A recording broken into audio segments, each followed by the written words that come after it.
aloof roommate is physically linked to my water cup. I twist the cap and he groans. I take a sip and he licks his lips. But when I poured bubble tea into it and took a few hard pulls on the straw, he lunged at me and snatched the cup away. Don't suck. My cheap plastic water bottle hit the dorm floor and shattered. Great. My roommate, Sebastian, slid a drawer open and pulled out a cup. Here, take this. It was a glass tumbler. High quality stuff. It had these transparent purple lavender flowers swirling around the glass. The lid had a small, tight silicone hole tailored for a straw. It looked brand new. Pristine. I was honestly a little shook. Thanks, man. He avoided my eyes, turning his back to me to focus on his gaming rig. I carefully twisted the lid open. Immediately, a suppressed, low groan came from Sebastian's direction. I poured some warm water in and took a sip.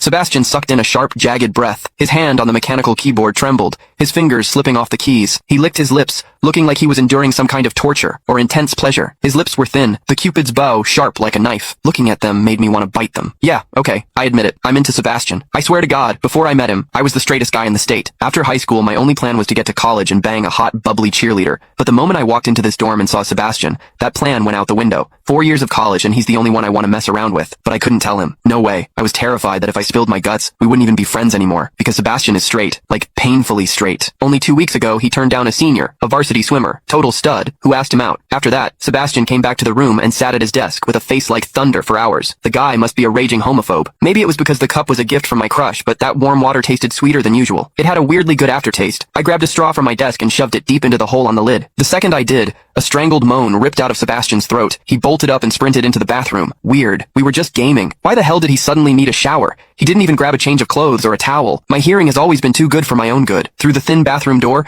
I heard whimpery, muffled sounds. Soft, hot, suppressed. As a dude, I knew exactly what that sound was. He was jerking off. When I get horny, I usually wait until lights out and hide under the covers like a rat. But Sebastian, it's the middle of the damn day and he just goes for it? Talk about high testosterone. Sebastian is gorgeous. He's got that cold, don't touch me vibe, but his eyes are sharp, almost like a fox. He looks like a priest who's secretly a sinner, tempting as hell. I've heard people say his smile is killer, but I've never actually seen it. Sitting there, I couldn't help but picture what was happening behind that door. That aloof, icy face flushed with heat, his lean, muscular body. The veins popping on the back of his hand as he gripped himself. Does he keep that cold expression even when he's beating his meat? My thoughts were getting way too dirty. My face felt hot. After a long time, I heard a final, guttural grunt from the bathroom. The door clicked open, and Sebastian walked out. His face was bright red, a sheen of sweat glistening on his forehead. There was a visible tooth mark on his lower lip where he'd bitten down too hard. He walked straight to his wardrobe, grabbed fresh clothes, and went right back into the bathroom. Then the shower turned on. Okay, now he was actually cleaning up. The mental image of him panting in there made my throat dry. I grabbed the glass tumbler again, and chugged a few large gulps. The water in the bathroom stopped, then started again. It took him forever to come out. When he finally did, he looked at me with this weird, resentful glare. Strange. Was I imagining things? Sebastian sat back down to game, and I poured myself another refill. I wasn't really thirsty anymore, but I began chewing on the plastic straw out of habit. Click the link in my bio to get the full story for free.